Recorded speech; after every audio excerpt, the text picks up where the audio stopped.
Welcome to the Sydney Property Muppets podcast. My name is Kurt Lawther. I'm the real estate agent, and with me forever is Chris Clark, the buyer's agent. Oh, I love those intros every time. Make me feel good. I know. But Chris, I'm not about making you feel good, mate. I've blown way too much smoke up your ass over the past 40-something episodes, saying how good buyer's agents are, how good you are. I reckon it's about time we help the audience understand that even in the world of real estate and all these amazing buyer's agents that are helping people purchase property, that there are some shonkers out there. Well, let's phrase it. Not all BAs are created equal. That as might in be buyer's the agents. politically correct way to say it. As I'm sure I've ripped into real estate agent before, that you are quite ethical and upstanding, but not all real estate agents are created equal. So, this episode's really about talking about the entrance of buyer's agents growing. Yep. So 3,000-ish people of society in Australia who are operating as a buyer's agent. It could be low figure, it could be high. There's no actual direct recording of it specifically. And the people who are entering into that area may or may not be coming in with either the right approach or the right experience. So let's break it down. Yeah. Right. So what is the barrier of entry to become a buyer's agent? It is almost equal, but a bit lower than a real estate agent. So the qualifications are the same. So we need to do a certificate in real estate. We need to then go forth and get a license. Yep.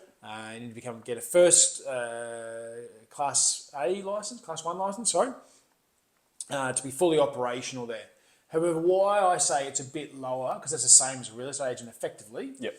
But why I say it's a bit lower is real estate agents, both in terms of the experience you need for the qualifications, but in particular, there is cost associated to running a real estate agent business that buyer's agents don't have. So Correct. Costs includes, what are some typical costs that you would inhibit?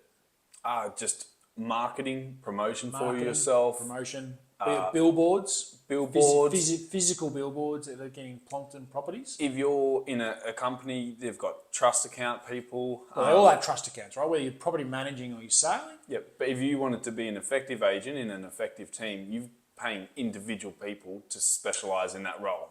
Correct. Otherwise, you can't be a top agent or look to be a top agent, and you're trying to also do trust accounting and all that. I find it confusing. So to become a buyer, like in real estate, you've got to have a trust account. Whether you're doing property management, whether you're doing sales, you have to have a trust account. And yes, you've got management around that.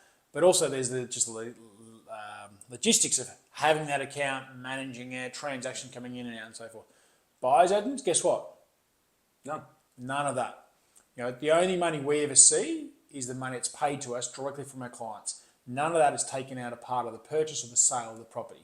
Yep. So in a way it's cleaner, but in another way, it also means because there's less mess there, the barrier to it all is quite easy, or relatively easy in terms of operating. Yep. And from a marketing point of view, as a real estate agent, what makes it tougher is there is a lot less houses than there are buyers, particularly in Sydney. That's true. So therefore, if you're coming into the industry, it is better off. No, wait a second. There's more houses in Sydney that are buyers, but there's more. So there's less houses for sale or likely to be sale. Yes. That's a valid point. So therefore, if you're starting out in real estate, you're better off being under the umbrella of someone else for a few years to actually build up that name. Whereas as a buyer's agent, less so.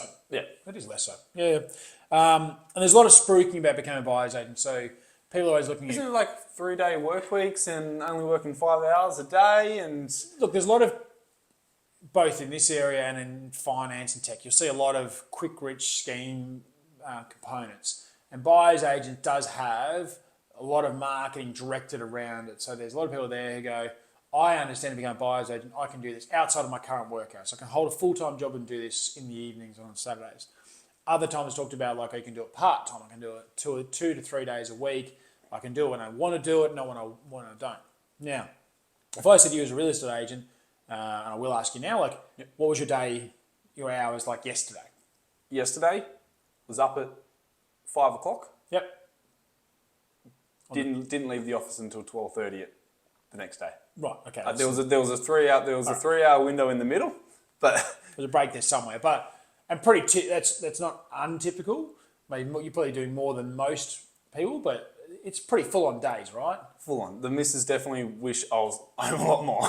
Yeah, absolutely. And you work weekends. Yep. Yeah. So, and if you didn't do that, let's say you reduced that by half. Let's say you worked a Monday, a Thursday, and a Saturday. Do you think you could have any success? Not just this, of course, not the same success. But do you think you have any success if you restricted yourself to a Monday, a Thursday, and a Saturday? No. Sorry? No. Absolutely none.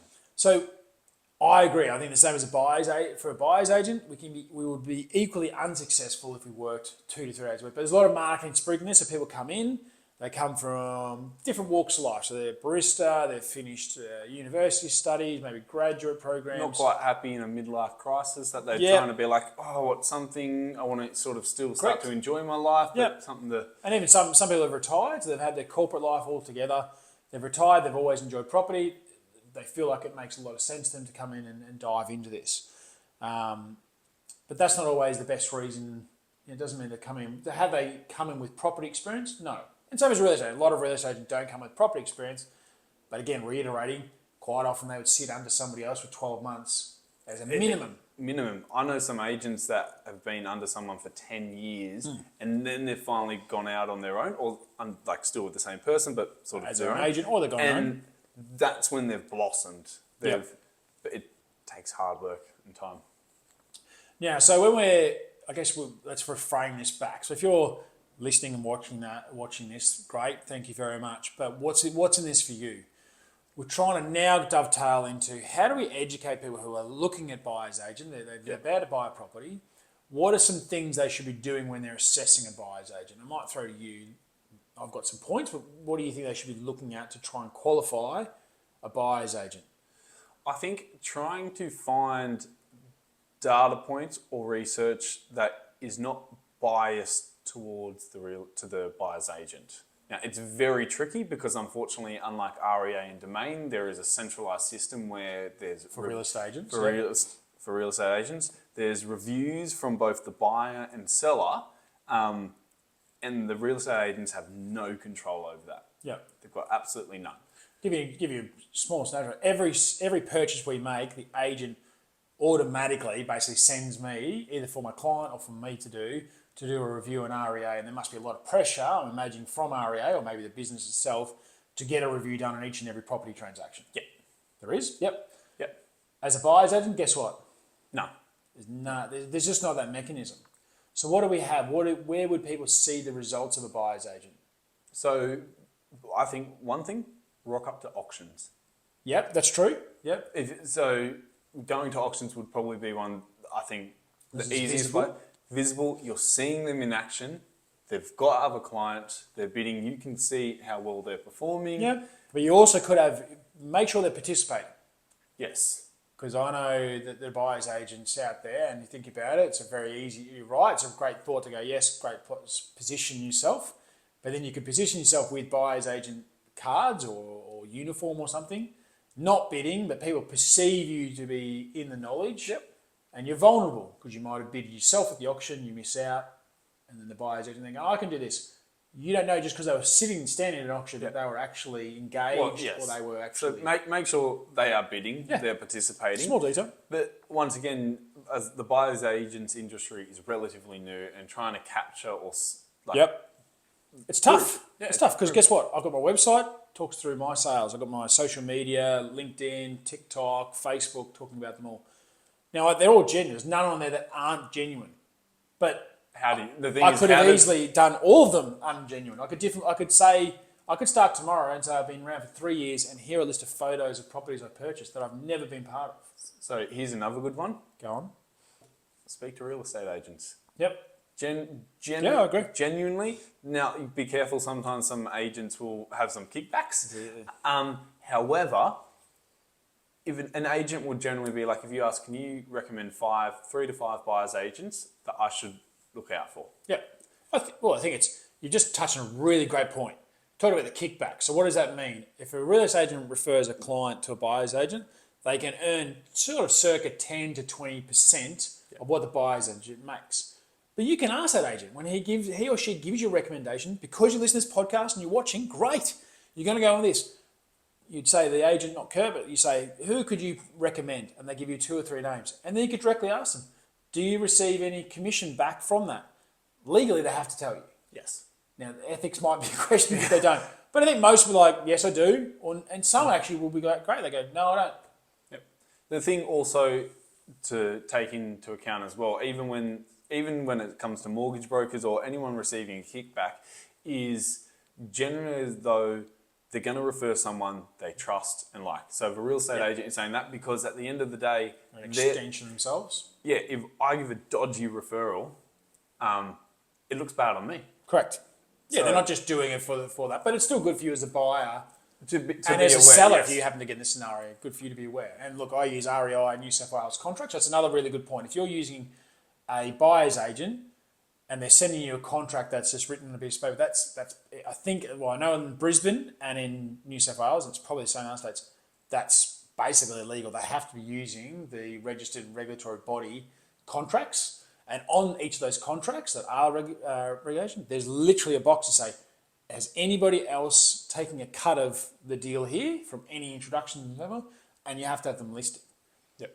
Again, I think make sure it doesn't mean they could be giving a kickback and not doing that, but it's another really good point. If they're not using that contract, Yep. like I said, they're using their own branded contract on an A4 bit of paper or just an email, I'd be worried. Well, yeah. So I think to sum up from what to look out for, auctions, seeing a buyer's agent participate, speaking to real estate agents about who they recommend, even if I'm sure real estate agents are calling you all the time. So even if you got a couple of recommendations and if a couple pop up there that are the same, that's also a bit of an indication. Can I have one as well? Yeah.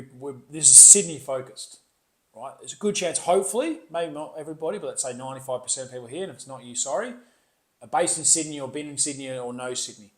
Ask a friend. Even if they haven't used a buyer's agent, I guarantee they probably had a discussion. Someone in your network has had a discussion and sit down, or even knows somebody else who's used a buyer's agent. Use them. Or also networking groups. Yeah, true.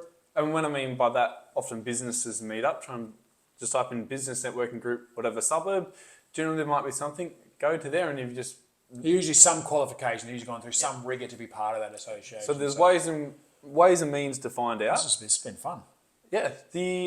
What to be wary of, Chris, before we sort of sum this all up. What to be wary of, what to look out for that sort of are signalling red flags that you wouldn't go near them. I think a few things. If it sounds too good to be true, it probably is. So if they're talking about they're doing hundreds of deals a year, that's probably not accurate. Not accurate. I think also from a fee standpoint, like buyers agents, it's not going to cost you the world, but it's a similar fee ratio to what a real estate agent is.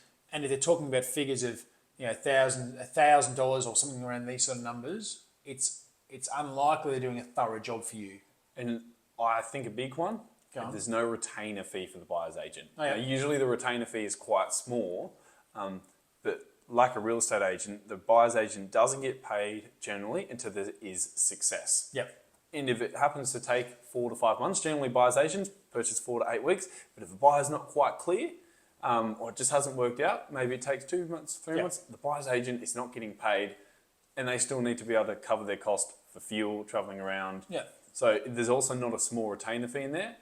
I'm not saying it's a massive red flag, but I'd question it. Just be, question. Put that down there. No, it's good.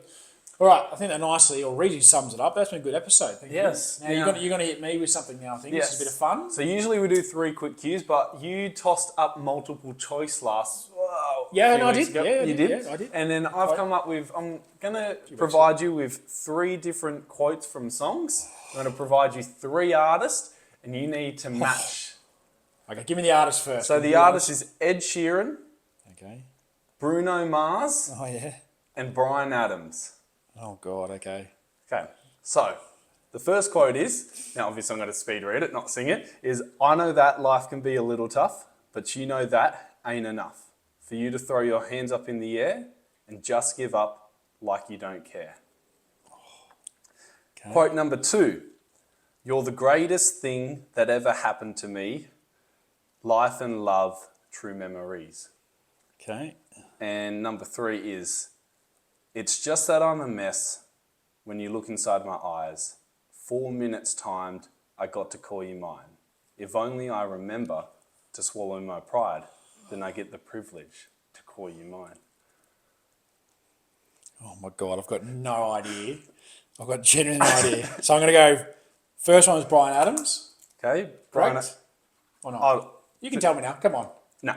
Okay. Number 2, Ed Sheeran. No. Yeah, and so number 3, Bruno Mars. No. Obviously can't be right. Can't be Well, right. actually, no, it could be right because those two could have Yeah, been could be right. But it wasn't. No. No. Which order was it? None of them. They're all my songs. I actually did think when you started, the part of me was like, I thought you were going to give me one artist and you were going to give me 2 song lyrics and then a third one would be yours. But we love you. Look, I'm very cheeky. I will put a link. I'm going to do you a favour. Put a link to your YouTube channel in the comments below so people can come check out your music prowess. Go Spotify. I'll do that as well. Just do Spotify. We'll see. Very, very good. Thank you all. So hope that helped with being wary of buyer's agents. Most are good, but Be wary. be Thank wary. you all for dropping by. Appreciate like, it. subscribe, swallow. Swallow it. Swallow. Cut that. Beautiful. Cheers.